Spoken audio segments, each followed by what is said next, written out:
Welcome to the deep dive. If you are trying to learn a new skill, or maybe change a habit, or take on some massive personal challenge, the source material we are looking at today is, well, it completely flips the script on how to succeed. It really does. We are pulling insights from this fascinating philosophical and psychological excerpt titled The Vow That Never Needed a Witness. Right, and the mission for this deep dive is to explore the hidden architecture of personal discipline.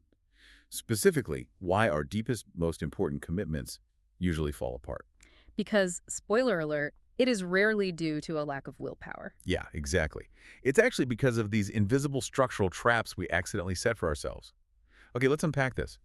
Think about when you see a massive bridge collapse on the news. Oh, right. Your brain immediately wants a dramatic explanation for it. Right. You assume there must have been an earthquake or a hurricane or a massive explosion. We just fundamentally want the reason for the failure to match the sheer scale of the destruction. But then, the structural engineers come in and examine the wreckage, and the report comes back stating it wasn't a storm at all. Not at all. It was a microscopic stress fracture in one single support beam, like completely invisible to the naked eye. Wow. And for years, just the ordinary daily vibration of passing cars slowly pulled it apart until the whole thing came down. The catastrophic failure was actually born from the deeply mundane. And today, we are looking at that exact phenomenon. But, with personal discipline instead of steel and concrete. Mm-hmm. So the text starts at the exact inception point of a commitment, right? Yeah. In that solitary moment when you decide to, say, learn a new language or wake up at 5 a.m., the resolve is usually incredibly genuine. It feels bulletproof. Exactly. The vow is quiet, whole, and complete before it even touches the air. It possesses structural integrity. But the second it meets the outside world, that pure resolve turns into massive friction. It does. The author argues that we accidentally break our own vows by drafting a fiction alongside it. A second, unspoken promise. And the text calls this the second document nobody signed. I love that phrase. It's so good. That invisible document essentially says, and everyone will understand this. Right. What's fascinating here is, wait, I jumped ahead.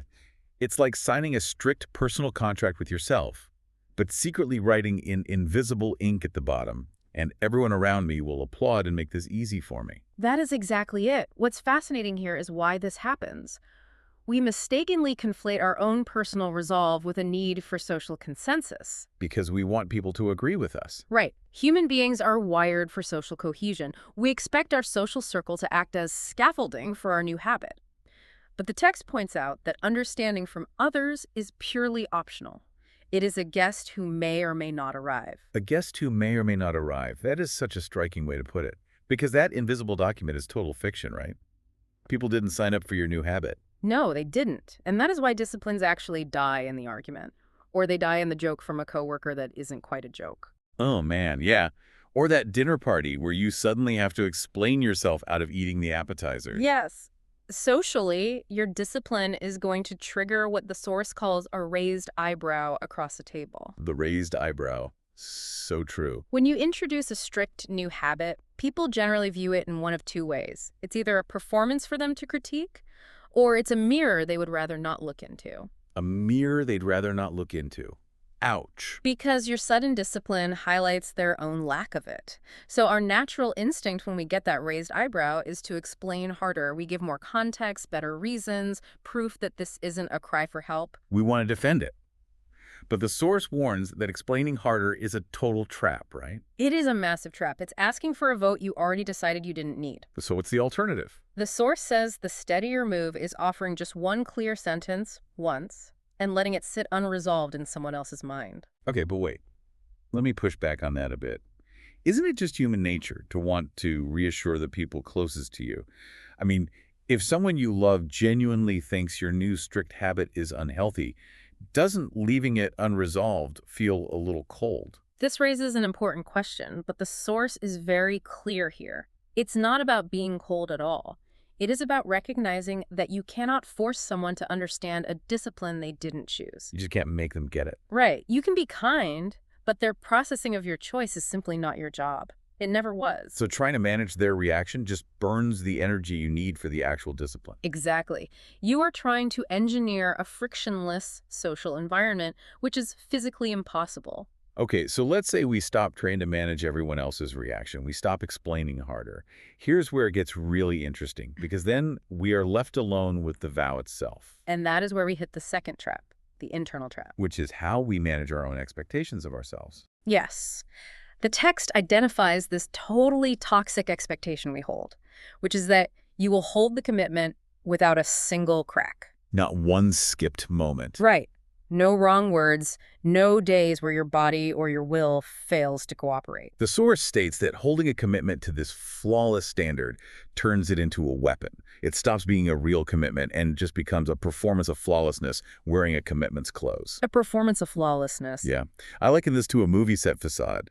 You walk into a studio lot and it looks like this incredibly solid brick building from the front, but because it's fake, it's just propped up by a few wooden beams in the back. One stiff breeze knocks the whole thing over. That is a perfect analogy for the listener to keep in mind because perfectionism is so often disguised as dedication. Yes. If you demand absolute perfection, a single slip isn't just a slip. Your mindset makes it feel like a total demolition. You miss one workout and you think the whole structure is condemned. Exactly, even though it was just a normal human day temporarily bending a rule. So if the facade of flawlessness is doomed to shatter from one stiff breeze, how do we mechanically construct a vow that can actually survive a bad day? Well, the text notes that rigid things shatter. Glass shatters, arguments shatter, and rigid vows shatter. They have no give. Right. The vows that last are built with somewhere to bend. This is the difference between a loophole and a hinge. A loophole versus a hinge. Okay, break that down. The text calls a loophole planned failure dressed up as flexibility. Oof. Planned failure. But a hinge is planned humanity. Planned humanity. Yes. It is a rule decided in advance for what happens the day you inevitably slip. It turns that slip into a mere data point rather than a total demolition. It acknowledges that willpower alone isn't enough. Okay, but practically speaking, how do you keep a hinge from just becoming a loophole? I mean, isn't planned humanity just a really poetic way of giving yourself permission to quit when things get hard? That is the danger, but the vital distinction the text makes is timing. A hinge is decided in advance. In advance. You make it honestly before you actually need it.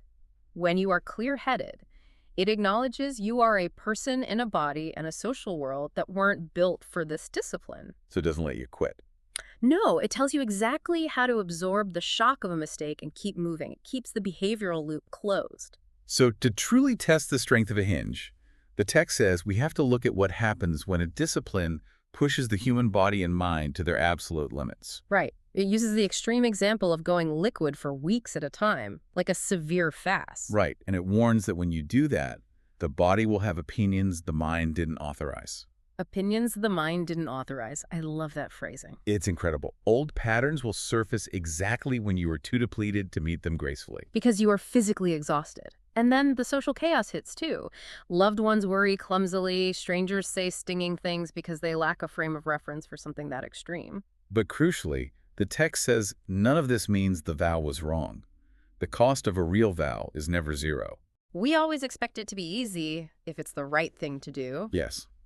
But the key takeaway is refusing to let difficulty be reclassified as failure. Exactly. The author says a hard day inside a commitment is still inside the commitment. That is the core of it. So what does this all mean? I just marvel at that phrase.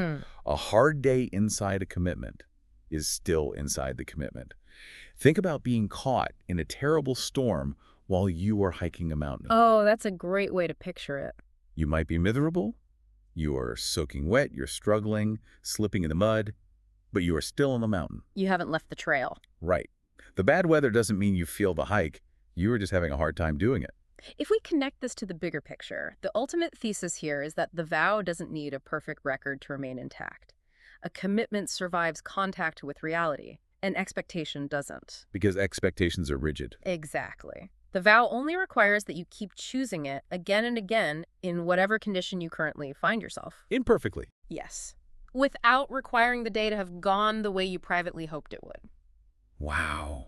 So to recap this deep dive journey for you listening, we talked about dropping the invisible social contract where everyone has to understand your choices. Throwing away the second document. Yes. We talked about abandoning the brittle performance of flawlessness and instead building vows with hinges to survive the messy reality of being human. Planned humanity. So, consider a habit or discipline you are currently struggling with. Are you waiting for a witness who doesn't need to be there? I want to leave you with one final thought to mull over. The text closes with this beautiful line, "Nobody has to understand this for it to be true." So powerful. It details why you must stop demanding that your friends and family fully understand your discipline. But what if the person who most needs to drop the demand for a perfect explanation is you? Oh, wow. Building on that idea that the body will have opinions the mind didn't authorize, I challenge you to stop demanding that your own logical brain fully authorize or elegantly understand every physical and emotional struggle you face. Just let it be messy. Exactly. What if you allowed your own internal resistance to just sit there unresolved and let the simple doing of the commitment be enough? Let the doing be enough. Thank you so much for joining us on this deep dive. Keep exploring, stay curious, and keep choosing your commitments, imperfectly, every single day.